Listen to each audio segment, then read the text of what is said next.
This is a Save-Riverside interview with Bob Buster running for County Supervisor for re-election for District 1. This is Friday, May 16th, and it's at 2 p.m. You can find this video or more information about Save-Riverside on our website at www.saveriverside.org. You can find more information about Bob Buster's campaign at his campaign website at www.bobbuster.com. First question I'd like to ask you is, what is basically, you're a county supervisor for District 1. What is the geographical area that District 1 covers? Well, as most people know, they've heard about a board of supervisors, and there's 5 supervisors for the entire county of Riverside, which is a huge county, 7,200 square miles and now over 2 million population.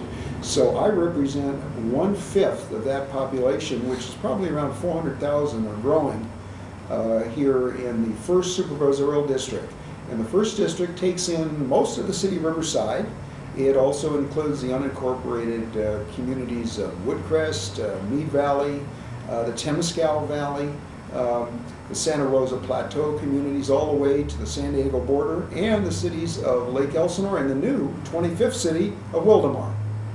And what areas does it not cover? You said most of Riverside, but what areas of Riverside does it not really cover? The portions of the city of Riverside in the 2nd supervisorial district are generally those on the west side of the 91 freeway, including the north side of Riverside, the downtown area, the wood streets, and approximately to Adams Street and Hillside Avenue near the airport. So the 1st district takes in all the other areas of the city of Riverside. Okay, a concern is how much March Air Force Base will be developed and the impact it will have on the economy, on employment, and the quality of life. How would you address these concerns?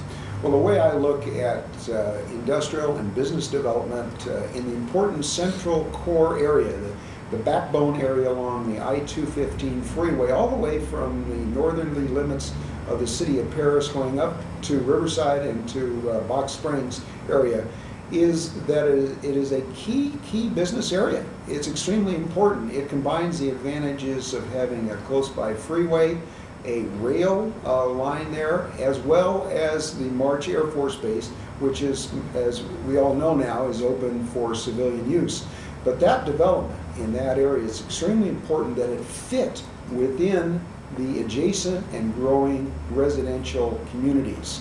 And that's where I have a concern with just a part, and it's an extremely important part of the March Air Force Base business potential, that it not disturb residents at night, that we not have planes flying over from 11 p.m. at night until say 6 or 7 in the morning. And that's nothing new. That's a concern of many communities around the country. We also want to reduce air pollution in these areas. We want to try to control heavy trucks so they're going on and off the freeway and not using residential highways such as Alessandro Boulevard or Van Buren Boulevard. We want to improve the quality of these businesses as well. We don't want more chemical plants in the area. We want good-looking development that screens outdoor storage, for example, and we're starting to get that. We've held out for higher quality industry in the area, and we're getting new businesses such as Eliminator Boats, which started here in the inland region and is now one of the leading speedboat manufacturers in the world and is growing and employs about 200 people right now. So all along this corridor, this is extremely important potential so that we can have jobs and people being closer together, and so we can shorten these commutes and we can stop being a bedroom community for the next generation.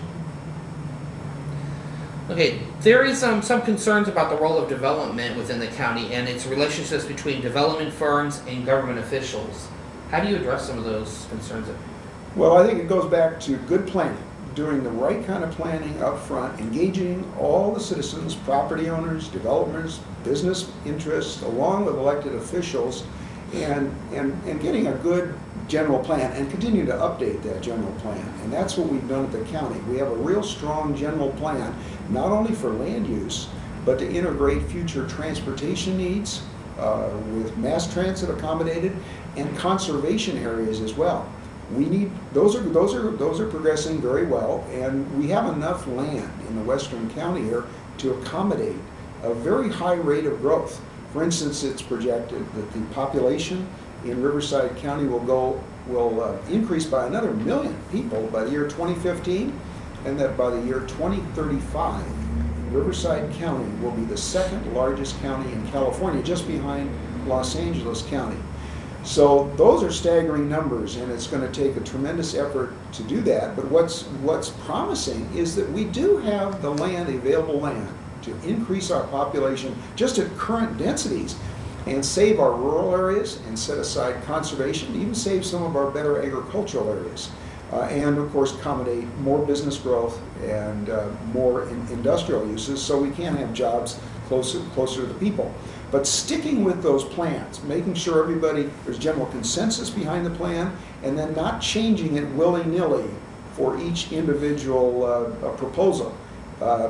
Councils and boards of supervisors get plenty of pressure to open up these plans and to amend them and change them almost on a week-to-week basis.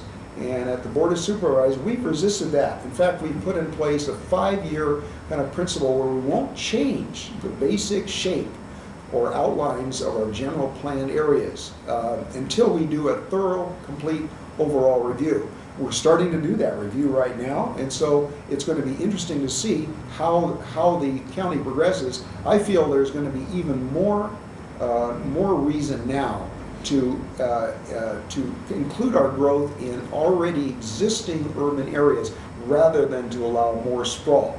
So hopefully we'll be able to preserve a nice balance of urban growth, of close by industry and jobs, and open spaces interspersed in and around.